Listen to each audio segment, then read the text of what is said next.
Good morning, everybody, and welcome to Baking with Andrea. This week, we're going to be making English-style scones.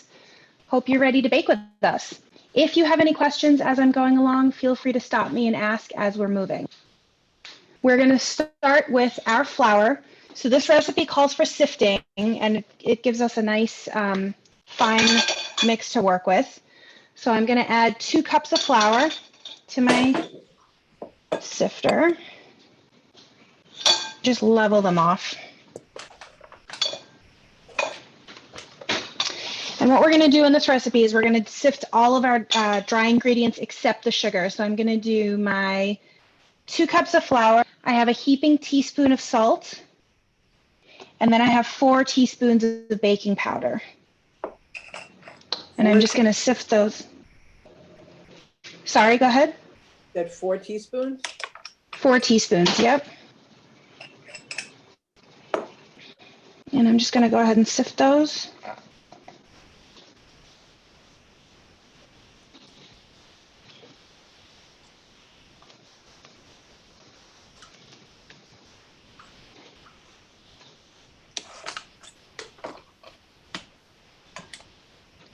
And if you have a look, this is what came out of my sifter. And all those coarse granules are now saved from my batter. I'm just going to toss those. And then you're left with a really nice, fine, sifted mixture.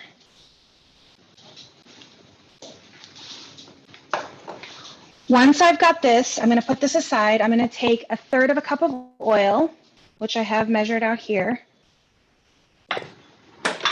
And I'm going to take 2/3 cup of milk.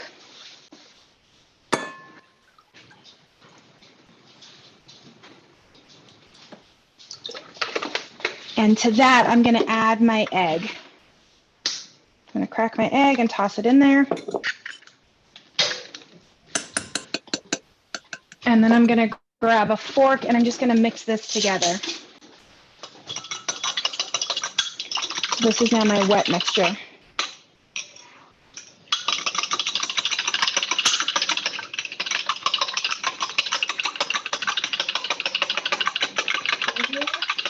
Yep. If you were going to go ahead and use a different, like a plant-based milk product, would it still be the same amount of milk? Yes, I would be, if you're going to use plant-based, I would recommend either almond or coconut milk. Okay.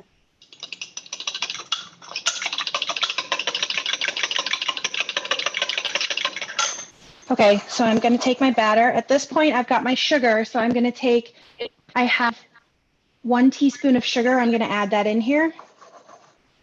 And then I'm going to go ahead and add my beaten mixture, and I'm going to take a spatula and make a little well in the middle. You can see that I'm a little bit of a well in the middle. And I'm going to pour my liquid in. And then I'm going to slowly start to mix this. And you'll see it's pretty quickly going to come together in a pretty heavy batter.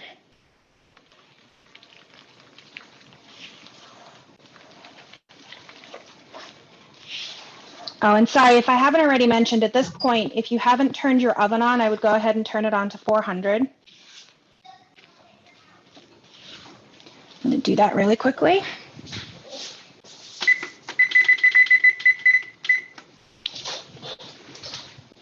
And you can see it really quickly starts coming together in a batter. It's pretty thick. I'm going to get everything mixed together.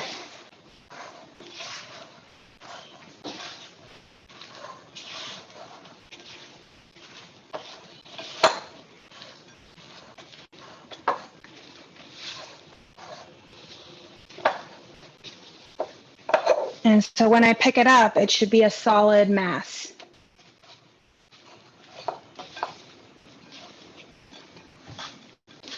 And that's my batter.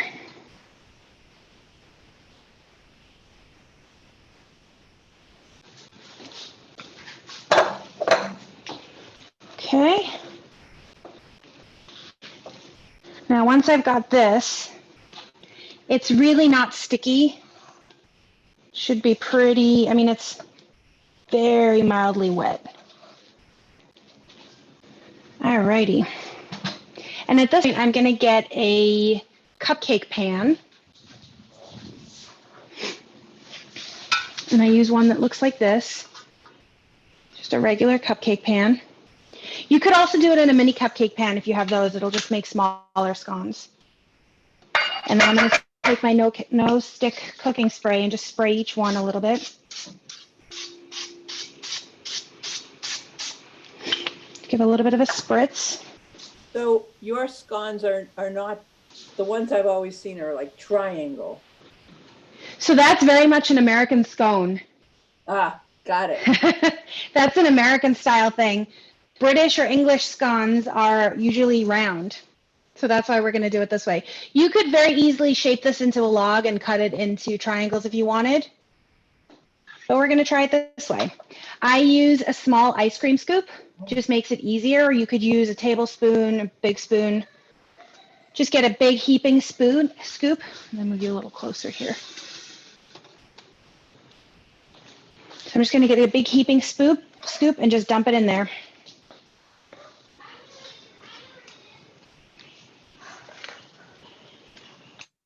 And I'm just going to fill my cookie sheet. You could, if you were interested, you could put raisins. This is a little big. You could put raisins in this. You could put other dried fruit, dried apricots, something like that might be nice. I am a purist and prefer them plain, and I add my flavor when I do my toppings after.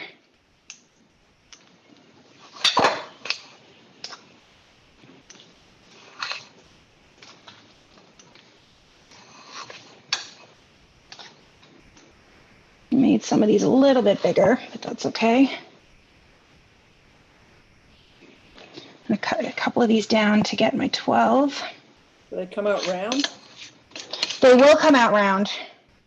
I'll show you. I've got a batch ready to share in a second. I'm just going to break some of these up. Make them a little bit big.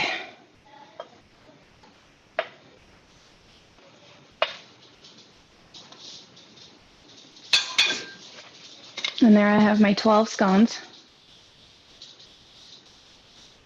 And so as you see, I didn't flatten them. I didn't do anything. I'm just going to kind of let them sit there for a minute, let my oven come up to temperature, which will take a couple of minutes here because I turned it on a little late. But these can sit. And the nice thing about these is that it's not a yeast recipe, so these will go straight in the oven 10 to 12 minutes at 400 degrees. Some lovely, delicious scones. Sorry, not scones, scones. What about the heavy cream? Yep, I'm going to show you that in 1 second. Okay. So we're going to make our topping. So once you put them in the oven, you're going to bake them, and you're going to end up with something that looks like this. They're so pretty. They are. So that's what we're going to end up with. And then we're going to have to fill them with something, because I can't just eat a boring scone like this. Who wants to eat something like that? So I take a mason jar and some heavy whipping cream. As much as you want to make or as little as you want to make. There's really no recipe to that one. And I'm going to add a little bit of sugar to this to make it sweet. Again, to taste. So I'll do maybe a teaspoon and a half. And then I have a hand beater, and I'm just going to beat this until it becomes whipping cream, like whipped cream. You could use the stuff out of the can. Personally, I'm a fan of fresh whipped cream.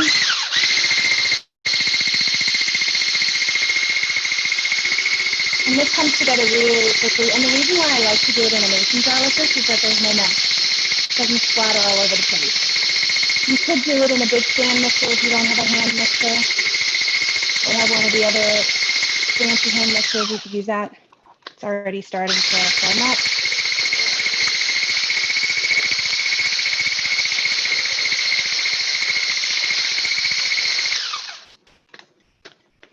And then again, you'll see as firm as you like it. I like mine pretty firm.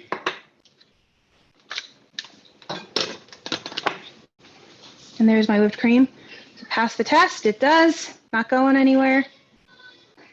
And then I'm going to If you get make, myself some, If you make whipped cream like that in Yeah. advance, how Yep. how long can you leave it or whatever? Or, couple of days in the fridge, yeah. Okay. probably 3 to 5 days in the fridge. Yeah, so long as it's in an airtight container, you should be fine. Okay. What about Okay. plastic? What about what? You put it in plastic or I keep it in glass. I prefer Okay. glass. Yeah. All right. So now I'm going to go ahead and get myself, I'm going to get my scone, show you guys how I do this. I'm going to cut it in half. It's nice and crumbly. That's what the inside looks like. And then I've got my jam. Any flavor works. I'm partial to strawberry jam. I'm going to take my cream, put a nice helping on one side, put some jam on top, and then enjoy. so 450 for how long? 400 for 10 to 12 minutes. For 10 to 12 minutes? Okay. Mm-hmm. You want to see, Terry, you want to look for this little bit of browning on the top. Okay. You don't want it to get much darker than that, otherwise it's going to overbake.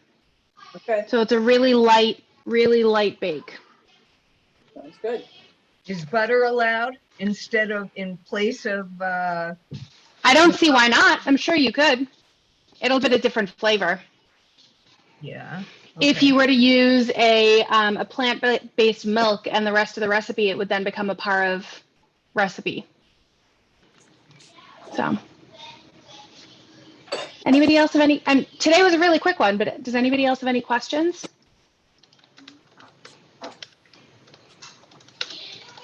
So you said you're going to make the American version again? So in a couple. So I personally am not a huge fan of the American scone. I find them to be very, very dense, but we can definitely try one in a couple of weeks. Thank you guys for joining us. I hope you guys enjoyed that quick and easy scone recipe. Let me know how they turn out.